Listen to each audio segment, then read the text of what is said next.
Hey guys, welcome to the channel. Wanted to take a opportunity to do a quick shop tour on my channel here. Haven't done one yet, and this is a two-car garage where I do all my woodworking and all the other working that I do here around the house.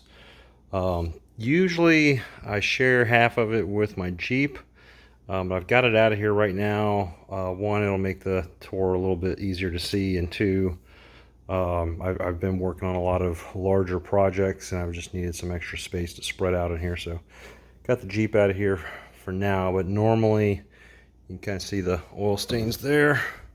Normally the Jeep occupies the space closest here to the door to the house, so I just came out the door to my house and right into the garage. This is a slightly oversized two-car garage. I got about 2.5 feet on either side of the door. And then I got a little spot here, a little alcove where we got our freezer and some bikes and fishing poles and stuff. And right away you can see that we have a problem with throwing things away.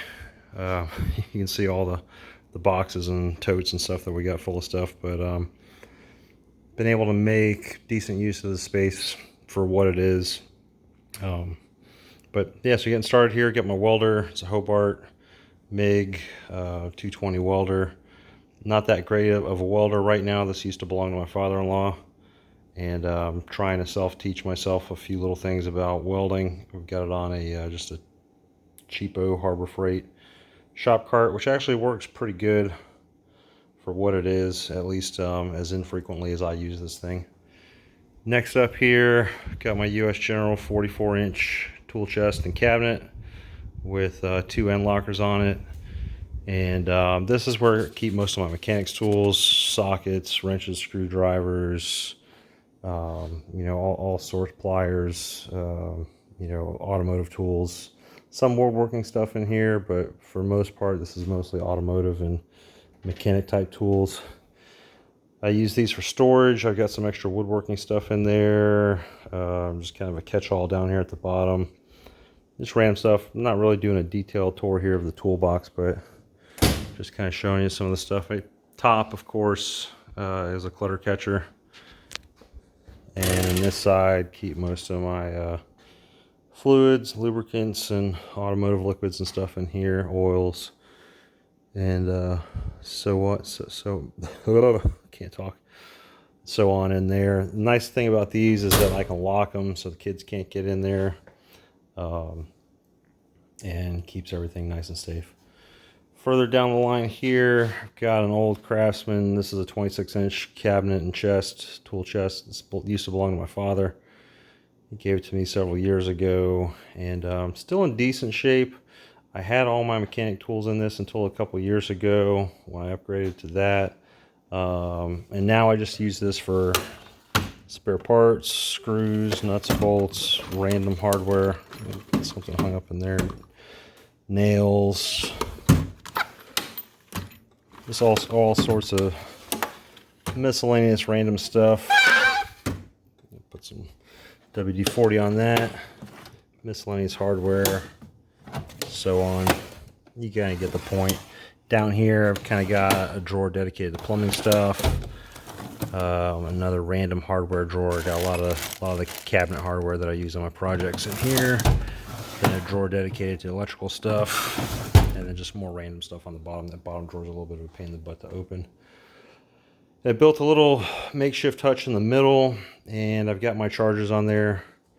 It seems to work okay. Still trying to maybe come up with a better solution for them, but got all 3 of my battery chargers on here. Kind of keeps everything centrally located.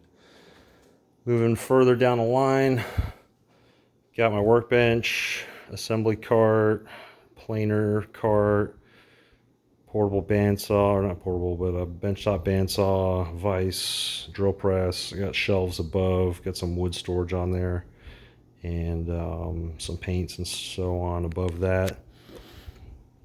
So this workbench is a roll under workbench, so underneath there you can see I've got an assembly cart, and I've got my planer on a small stand there. I'll roll this out here in a minute so you can kind of see how that works, but the idea is it kind of keeps I was using that assembly cart as a workbench And of course it always collects clutter and stuff, so I built a workbench over the workbench so I can use that as a dedicated assembly cart, and I can roll it out into the shop and build projects on it. I've got a little portable air compressor in there and some toolboxes with some random stuff.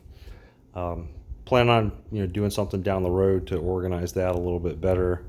And it's just simple 2x4 laminated with half lap joints screwed and glued together. Just standard construction lumber and plywood top there.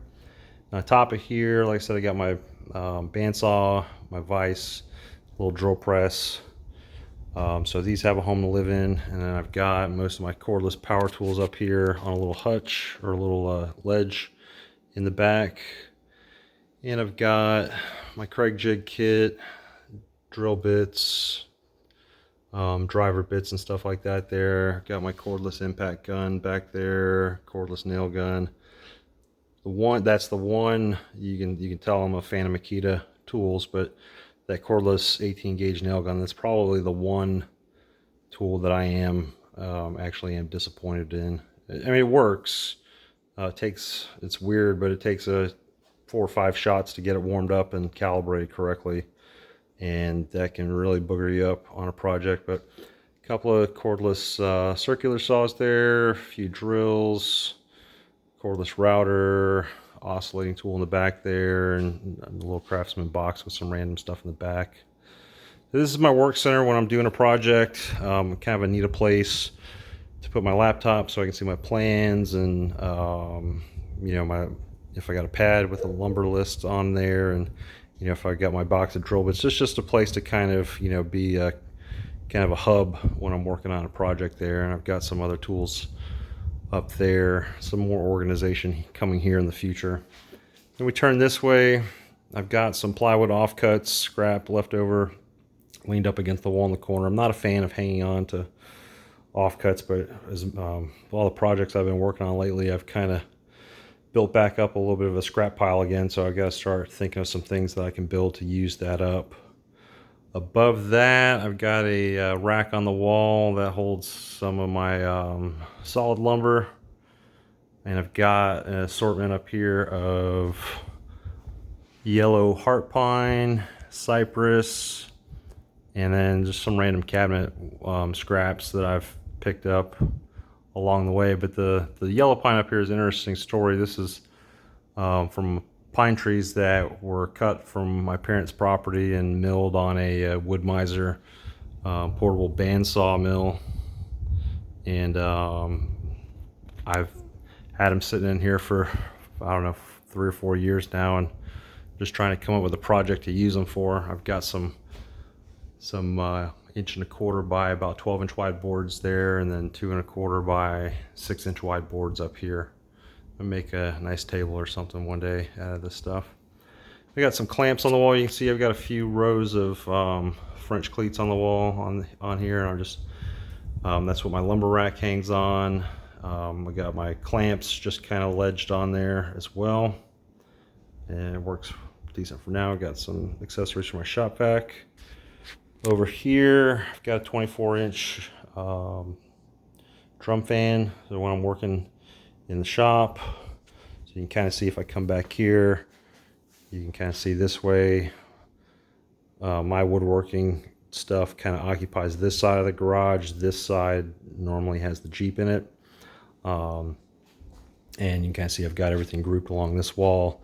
And when I'm woodworking, I usually have the door open, and I'll pull this out, and I'll have this blowing that way, taking any sawdust from the miter saw and the table saw and pushing it out the door. It's not perfect, but it helps for sure. Like to get a air filter in here someday, but in the meantime, that works good, and it helps keep me cool when it's hot in here. Over here, I've got my miter saw. This is a Makita 10" compound sliding miter saw. It's cordless, 36-volt cordless, and it's on a Hercules professional grade aluminum folding miter stand. This is the Harbor Freight brand. So far, I'm pretty happy with it. I did a unboxing video on each of these, the miter saw and the stand, and These are fairly new. I had a Hitachi just on some shop built stand until recently when I upgraded to this. And I mean, so far I'm really happy with the setup, but I haven't used it enough to do a full detailed review of either one of them. But again, so far pretty favorable. Below the miter stand, I've got my shop vac and a dust separator. This is a Woodcraft 5-gallon bucket lid cyclone separator. It works okay. It definitely separates out a lot of the larger chips and chunks, but the fine sawdust still makes its way into the shop vac and into the filter.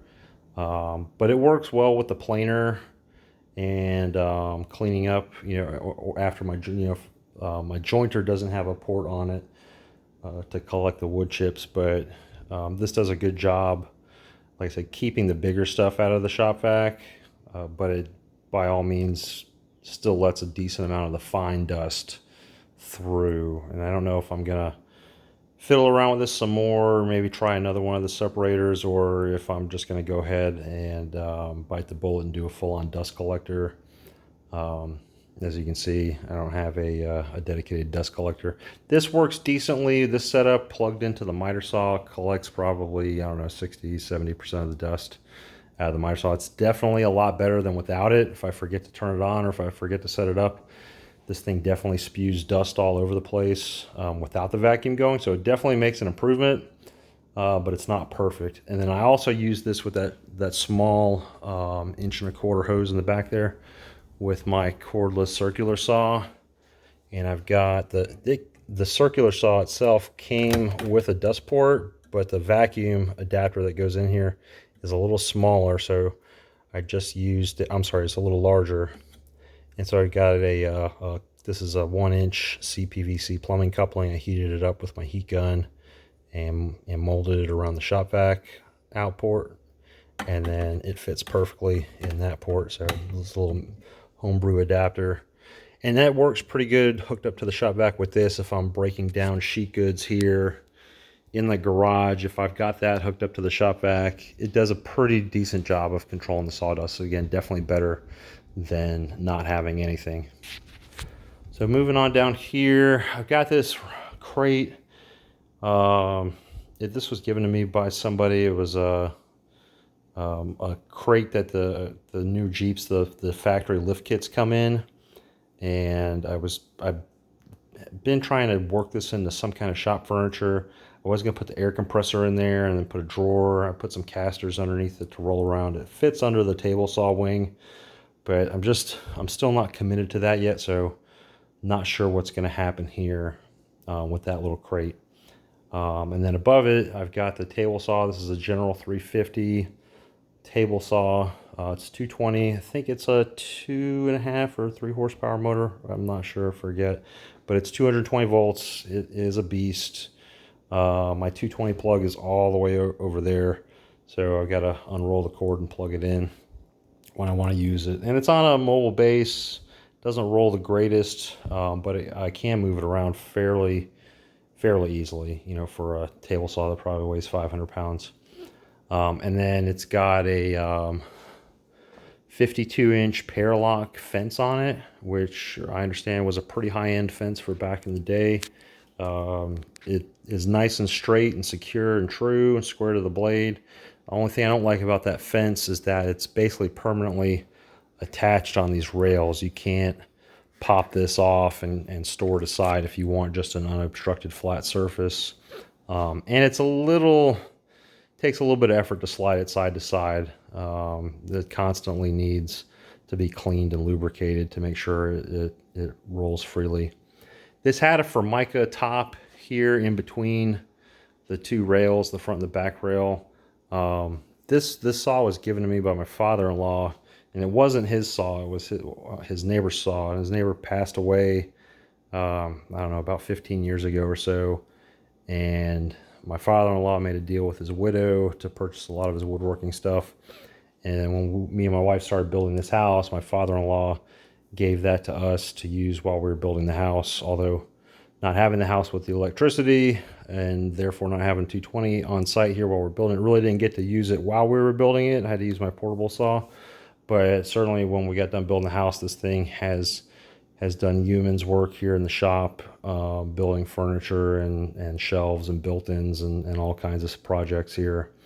And it's kind of special that it was given to me by my father-in-law, who was a expert craftsman, machinist, woodworker, you name it, he could probably do it. And he's no longer with us anymore, but so every time I come out here and use it, it reminds me of him and the work that he used to do.